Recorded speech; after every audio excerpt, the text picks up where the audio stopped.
Wow. We did need 30 seconds to quiet down. That's a very attentive crowd. All right.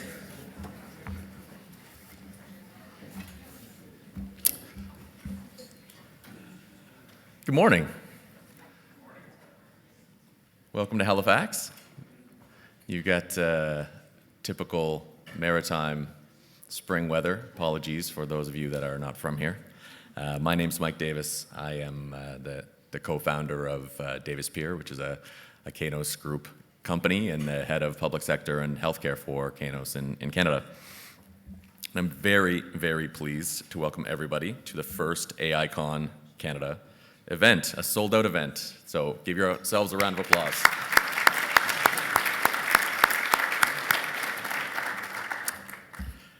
First, I'd like to begin by acknowledging that we are gathered today in Mi'kma'ki, the ancestral and unceded territory of the Mi'kmaq. Our relationship is based on the peace and friendship treaties between the Mi'kmaq and the Crown, dating back to 1725. We are all treaty people. I would also like to recognize that African Nova Scotians are a distinct people whose histories, legacies, and contributions have enriched this part of Mi'kma'ki, known as Nova Scotia, for over 400 years. It is an absolute pleasure to be hosting this conference here in Halifax after seeing how much it has grown in Belfast, where it was founded. A special welcome to our friends from Northern Ireland and the UK who are with us today. Okay, so I'm going to give the opening remarks, and I will start with a confession. After about 25 years of being in this business, I have grown to be a little allergic of conferences. That's a rough start, I know. We gather in rooms like this one, meet and exchange contact information, agree how important certain topics are, and that things need to change. Then we go back to work, and most of the time, very little changes. Somebody close to me, professionally, has described me as someone who has an utter disdain for the status quo, and I know that change requires less talk and more doing. So I want this conference to be different. Artificial intelligence has created a rare moment where the gap between talking and doing matters very deeply. The decisions we make in this country over the next 2 to 3 years will shape who benefits from AI for the next 20 and beyond. The urgency shaped 3 themes our organizers chose for the conference: sovereignty as strategy, the future of work, and AI for the public good. I'd like to dive into each of those for a moment. Let me first start with sovereignty as strategy. Sovereignty has never mattered more than it does right now. But let's be clear about what that word means. Sovereignty is not the idea that everything must be built by us, hosted by us, run by us, and owned by us. That is not sovereignty. That is protectionism. And that's not the Canadian way. True sovereignty is about choice, knowing what we need to control, where we should use our leverage, and what we can afford to share. We have sovereignty is also about capability, the capability to create and build. Where we can, we should absolutely build in Canada. But we need to actually build, not study, not strategize endlessly until we rid ourselves of both any perceived risk and also any opportunity to progress. We have the capabilities in this country and the opportunities to develop the kind of sovereignty that protects our national interests.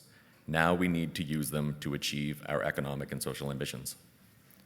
We should be thoughtful in how we build a better, safer, more just Canadian future with AI, but we need to hurry up and act because the world is not waiting.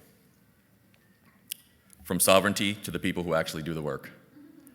The future of work is already here, unfolding in workplaces across Canada and around the world. AI can already do some things more efficiently and effectively than humans. The big question is how we respond. Some organizations will use it as an opportunity to cut jobs. And in fact, they've already started. I believe these efficiencies should be used to address different questions. What work is worth doing by people in the next decade? What problems do we need people freed up to focus on? How do we invest in people for their good and that of society? The value of human work has not changed. A teacher reading to a struggling student, a nurse making a judgment call, a social worker walking a family through a crisis. That work still belongs to people. It requires empathy. Used well, AI should give us more room to do it. Every organization in this room, government, large employer, small firm, nonprofit, employs people whose roles will change. We have an obligation to bring them with us, not write them off as a cost savings. The third theme, and the one I care most about, is the public good. Every major technology has a moment early on where it could go in different directions. The steam engine and the Industrial Revolution had it. Computing had it. The internet had it. In those cases, benefits accrued first to large corporations and to those advantaged by capital, education, and knowledge. Everyone else got there much later, if at all. AI is in that moment. But it doesn't have to go that way. Sanitation, electrification, mobile phones. Each one made it to the masses, some through public investment, some through policy, some through markets, all through deliberate effort. None of it just happened. It happened by choice. It's summed up by this line from the United Nations Development Program. The outcomes of technological change are not inevitable. They are contingent on social choices. Right now, AI is serving narrow private interests. Most people are left wondering, what does it mean for them? Equitable distribution of benefits can't wait until the landscape becomes clear. We need to make deliberate choices to bend this technology away from those private interests and toward the people who need it the most. If we fail in this, communities in need, small nonprofits, under-resourced schools, rural clinics, frontline workers already drowning in paperwork, will end up on the wrong side of yet another divide. Those of us in this room have a responsibility to understand this technology and to influence how it is used to take care of the people that need it the most. That, to me, is what AI for public good means. So, let me come back to where I started. I said I was allergic to conferences. What I'm really allergic to is leaving a room like this convinced something important happened when nothing actually did. I'm not going to tell you that we're going to change the world or even Canada over the next 2 days. We're not. None of us alone is going to solve how AI lands in Canada, but that's not the ask. The ask is smaller. Leave on Friday afternoon wanting to be part of bringing AI to the people and places that need it the most. And then actually do something about it.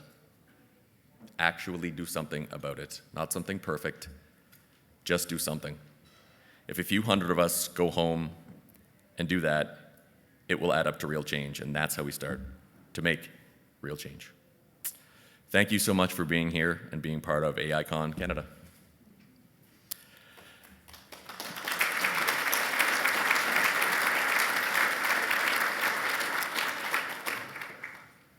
All right, now we're going to get a little more cheery.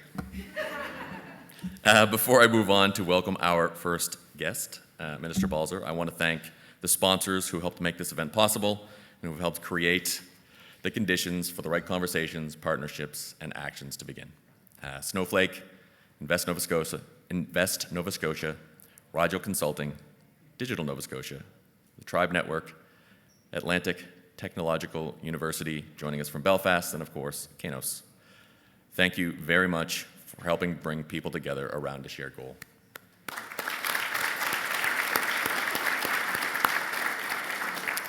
I would also like to thank the conference curators who brought this event to life.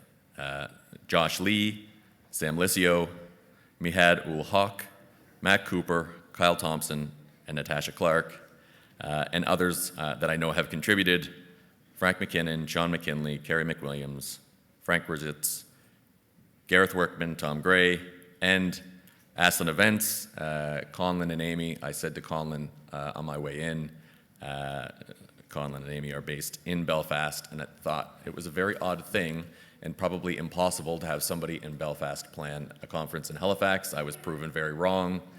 We sold out an event, and it's a real thing, so thank you so much to everybody involved. And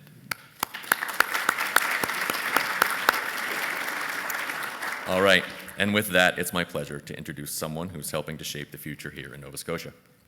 It's my privilege to welcome the Honourable Jill Balser, Nova Scotia's Minister of Service Nova Scotia, Cybersecurity and Digital Solutions. First elected as the MLA for Digby-Annapolis in 2021, Minister Balser grew up in Digby, the daughter of an MLA and Cabinet Minister, the late Gordon Balser. Minister Balser received her BSc in Environmental Biology and a Certificate in Business Administration from the University of New Brunswick, where she also played varsity basketball. She went on to earn a postgraduate diploma in Sport and Event Marketing from George Brown College. She has worked in the nonprofit sector with Turning the Tides, which was part of Inspiring Communities, in Digby, and in immigrant settlement with Fundy YMCA. Minister Balser has a long history of giving back to her community, devoting hundreds of hours as a coach, volunteer, and board member for various organizations. Welcome, Minister Balser.